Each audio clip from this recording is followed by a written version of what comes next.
Welcome to the ANEW Insight Podcast, empowering and inspiring your journey to optimal health. Hosted by Dr. Supatra Tovar, clinical psychologist, registered dietitian, fitness expert, and author of Deprogrammed Diet Culture. Rethink your relationship with food, heal your mind, and live a diet-free life. I follow my guests' journey to optimal health, providing you with the keys to unlock your own wellness path. Tune in and evolve with us. Welcome back to the ANEW Insight Podcast. We are here for the second half of our conversations with Heike Yates. Heike, welcome back. Oh, thank you. I'm super excited to be back with you again. I am too. We have been exploring midlife fitness, mindset, what it takes to create sustainable change. I can't wait to continue this conversation. So, Heike, midlife comes with some pretty major identity shifts. How do these transitions impact a woman's relationship with her body and her health habits? I've heard this over and over, Supatra. I hate my body. My body betrays me. I do everything right. And look at me. I still don't have the results that I want. And we understand that maybe the hormone changes. And interesting enough, just yesterday, a client of mine that I hadn't seen in years has come back and asked me for help. And she said, Heike, I'm horseback riding. I'm doing yoga. I'm doing qigong. And I'm doing some weights. I have all the gadgets you can imagine, like you have in your studio, I have at home. I don't use any of them. I don't really know what to do with them, although at some point I knew what to do and I do some videos. But she said, what is the best thing that will help me right now to reach my goal? And I said, well, what is your goal? And she says, I want to lose it. It ties in with our earlier conversation. She said, I just started GLP-1 and I need to lose 80 pounds. And this is really as an obesity drug to help her lose the weight so she can get her health markers down. But I look at her and we've worked together before and life is so overwhelming for her that she sits there. And I said, listen, there is no best thing. Pick one thing and run with it. If the one thing that we love the most, go with that.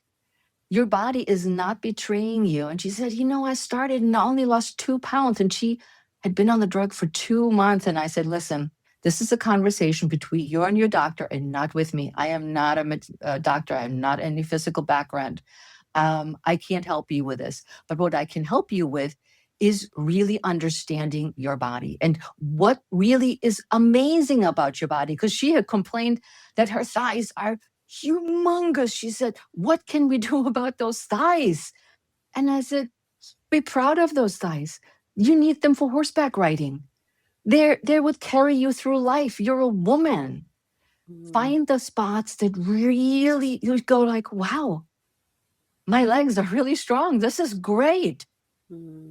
Yes, I think it's really hard when we introduce these GLP-1s in, and I'm not saying anything negative about them. They have been life-saving for people, but they're very difficult because they don't necessarily allow you to truly listen to your body. They are, artificially elevating certain hormones that make you feel full, that make you not hungry. Not hungry. And then your digestion slows as a result too with these medications. And so it's really hard for people to eat adequately, to feel good on these, because even if you might feel full, you're not necessarily full and your body is confused. It's like, wait, am I full? And it does, keep the food in your stomach for longer. So it is kind of tricked into feeling full. So it's just difficult to help people navigate their nutritional needs when they're not hungry. So you see people, really drastically reducing their calories, and that's what's helping them to lose weight. But they're also not getting a lot of the nourishment that they might need to keep their muscles, from atrophying, to really sustain them, to have positive mental health. So I'm glad that you're not necessarily entering that conversation. That conversation has to be with your doctor, with your dietitian, or both, and with your mental health professional, because you see so many things being affected in this area. But I love what you say about, okay, that aside, what do you appreciate in your body? We're so conditioned to look at our bodies and to point out all of the flaws and to say, then this I've got to change and that I've got to change. So having a perspective shift to, I have strong legs. They have helped me carry my children, from here to there. They're what's, really making me, able to move.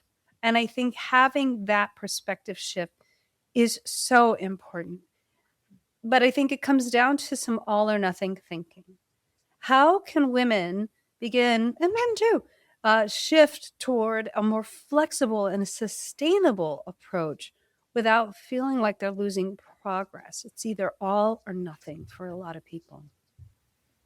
Oh my God, this is really one of the big problems is either I go all in or I don't do it at all. What is it worth if it doesn't produce the results that I want? Which brings us back to, okay, you give it your all, but how much do you really need? What is your all in order to reach what goal? Who determined the goal? And so many times when I ask women, I say, oh, Heike, you're a fitness expert, you know the answers. And they tell me all their things. And it's either they criticize themselves for being too big, too flabby, too whatever you name it, right? But then it comes down to, why am I not seeing the result? And then I ask them what the result where did the result came from? And the result comes from, I saw on the internet, I used to be, before my children, when I had whatever I had at this point in my life, I was like this. And it's either unhealthy behavior like undereating, it's overexercising, it is not really embracing what the body, like we said earlier, what the body really needs, and not listening and saying, the goal you set is not your goal. It's somebody else's goal. Somebody else said, you need to have a perkier buttski. Who says? All buttskis are different. That's so cute. A perkier buttski. Buttski. Yes, I do think that we are put under tremendous amounts of pressure. We talked about this in the last half of the podcast, and that we have this conditioning now that we have to have everything, be a size 0 to 4, to have a career, to successfully raise children, to be able to come home and cook dinner and do all of this stuff. And I think that we need to get some realistic habits that actually are, more mindful to our sustainability. It's impossible to have all of those things and to do all of those things. So what, kind of sustainable habits would you promote people to adopt in order to balance work, family, and personal responsibilities? I think we all need to look first of what we have on our plate. Because as women, we tend to be also people pleasers and caretakers or caregivers. And we're also the perfect wife and the perfect mom. So when we dissect our roles, what does each role entail? And I always like to go back to the way most of us are raised. You are the maiden. You're learning. Then you become the mother. You're another, again, nurturing. They're all nurturing roles. And then you become the crone, which I'm supposed to be in the crone age. And all of those are nurturing and giving, but not taking anything for yourself.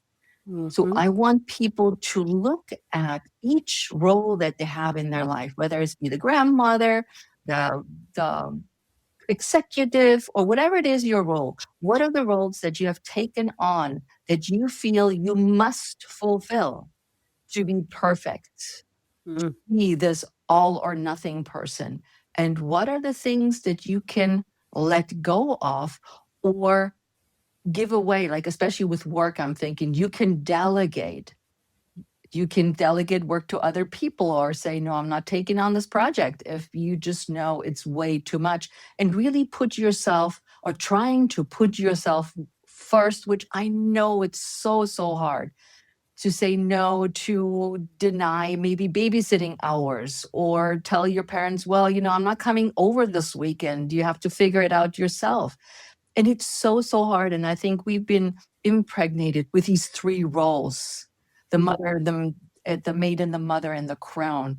And we have been progressing forward. And I love to see it on social media. How many of us are speaking about it, are arguing against the things that we're inundated with, and saying, no, I need me, and I need that spark in me, and I need to continue to be curious about what I want, not what everybody else wants. Yes, I think we tend to get taken advantage of in work for those reasons, because we feel like we have to please everybody, do everything, put ourselves last. And that's the takeaway, everyone.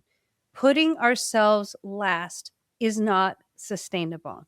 You don't see men doing this. You really don't. And they weren't conditioned to do this. They were actually conditioned to put themselves first. And I'm not saying put yourself first in the same way, meaning go about life selfishly. But when we put ourselves first, what that actually means in a sustainable way is that we take care of ourselves first. And I think a lot of people are really conditioned to think that self-care is selfish. Well, okay, maybe it is because you're taking care of yourself. But if you don't do this, how are you going to care for anyone else sustainably? And we always talk about the oxygen mask and putting it on yourself first for a reason. So I think it comes down to self-care, and it also comes down to boundaries. And I love what you're talking about. Like, ask yourself, how much can I actually do? Should I actually do? What is my actual role here? Is it to be here at work until 9 o'clock at night, and to take emails after that and work until midnight while I'm trying to feed myself and my family? No, you can set up some really firm boundaries. And firm boundaries actually, they communicate to the world that you do value yourself, that you are not a pushover, that you are not a people pleaser, but that you do care for yourself so you can care for others. So say it's caring for your elderly parent. That's a really hard place to put boundaries. But how can you do that and still be there for your aging parent? I just encountered this just recently. Both of my parents went to the hospital in Germany. That's where I'm originally from. And I flew over to see what's going on with them. So there was a big commitment. I said, all right, I'm going to fly over for a week, but I do want to know what's going on, because I do everything long distance, and my brother's in Germany. He always relays the information. So I went over there, and everything was okay. They were super happy that I came, and we had a great time together. But then something happened with my brother and his wife that really upset me. And I'm not getting into this because my brother needs to figure this out on his own. But I was really, really upset. And I really needed to see my best friend who lives in Munich. And I was sitting there with my mom, and I said, I was really exhausted from the conversation with my brother's wife, and drained physically and emotionally. And I said, Mom, I can't drive over there. I'm so exhausted. I'm just going to hang out here. And she was like, oh, this is great that you're here. And then I sat down, I set myself down, and I said, Heike, what do you need right now? I texted my friend. I said, I'll be there in an hour. And I told my mom, I said, I'm going to go and I see my friend. And she was disappointed. And you could see it on her face that, oh, You said you wouldn't go. And I said, I need to go. And that ended the conversation. And 6 hours later, I was totally okay after the conversation with my best friend that I've known Mhm. since I'm 5 years old. Mhm. And, but it is, be clear with the boundaries. We always think boundaries with other people, but set also boundaries for yourself. How far do you let people in? And I learned this with my brother's wife's conversation, that I let her in too much to get to me in that way, that I felt so exhausted and literally beaten down. And I Mm. said, all right, I let her in. I didn't set up my boundaries, but now I need to push back and set up a boundary with what's happening with my mom, and really take what I need right now without guilt, without second guessing myself, because this is what I needed right there and then. Yes, I think we have this kind of internal metric that's happening where our bodies are actually telling us what's right for us and what's wrong for us. And oftentimes, when you start to feel angry or you start to feel exhausted or you feel depleted or whatever negative emotion, that's your body telling you, you have gone past that boundary. And when we actually listen to it and we ask ourselves, well, what can I give in this moment that feels right to me? That's when you actually feel that metric in your body going the opposite direction. You feel a lot of ding, ding, ding. You're like, yeah, this is exactly right. I can give you this amount of time. I can give you in this amount of care. Beyond that, I can't. So let's figure this out together. How can we find you the rest of the care that you need without depleting me so that I can continue to do this sustainably?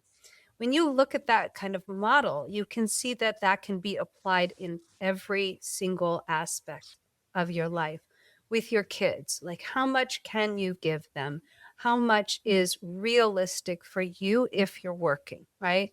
You can, you know, take them to the soccer games on the weekend, but it might not be every weekend. You might need to have some help. You might need to, recruit other family members. You might need to really rethink taking on everything in the family and the husband doing nothing, right? And really getting everybody on board so that you're working as a team. And I think that that is so important. Wouldn't you agree?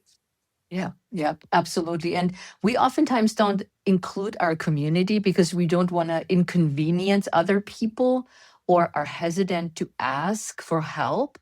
But Yeah. that's the first thing what we need to do, ask for help, because it's not that you're needy, but you need something for yourself. And Yes. everybody is more than happy to help and support. Anytime I ask, everybody's like, absolutely, yes. Yeah, absolutely.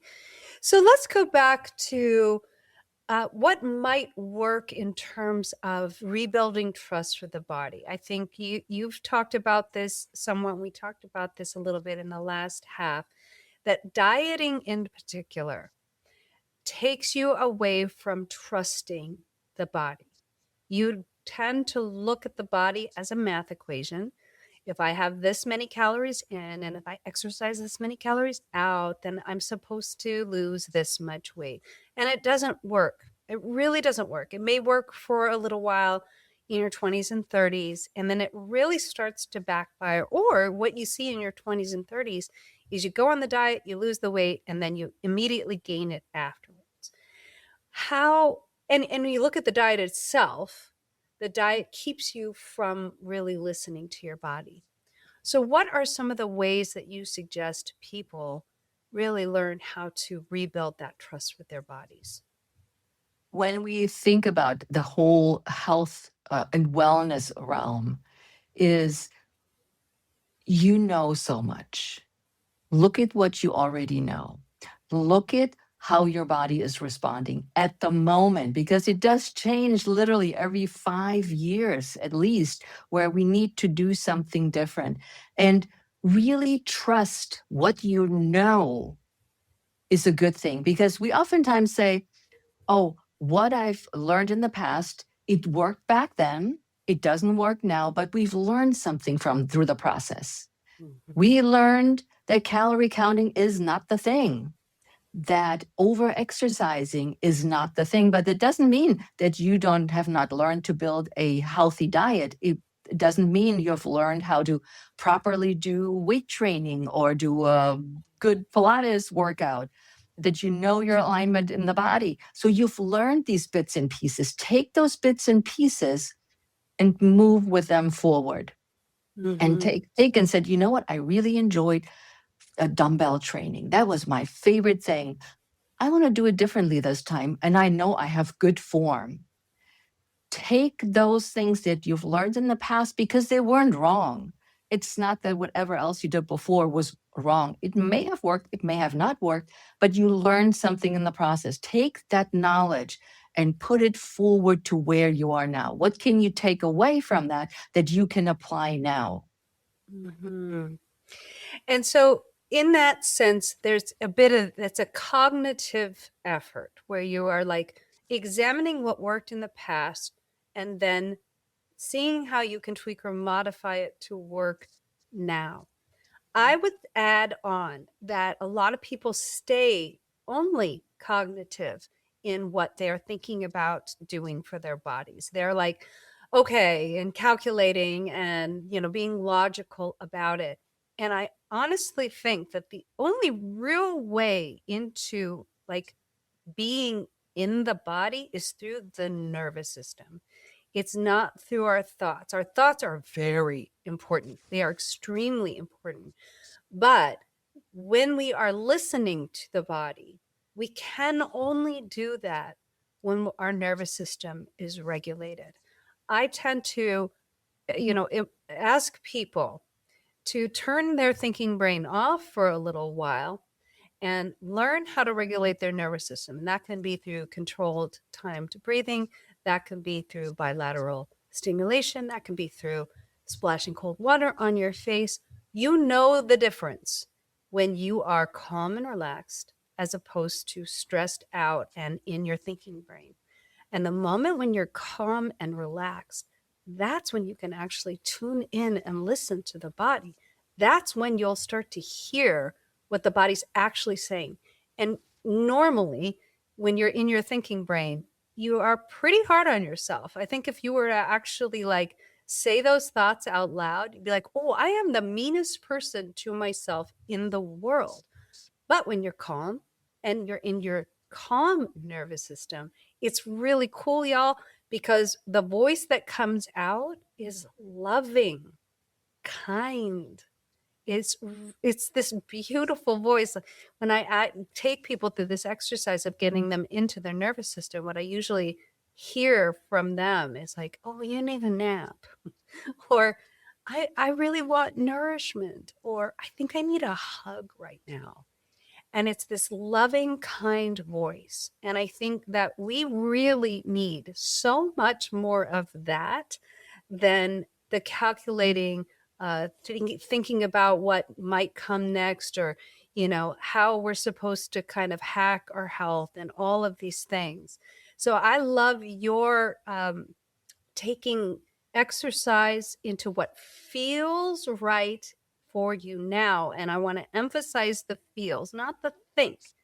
What feels right for you now? So as you're exercising, if you are calm and relaxed, your body's also going to say, hey, I love that. That feels really good. That's what it says to me every time I do Pilates. Hey, I love that. Keep doing that.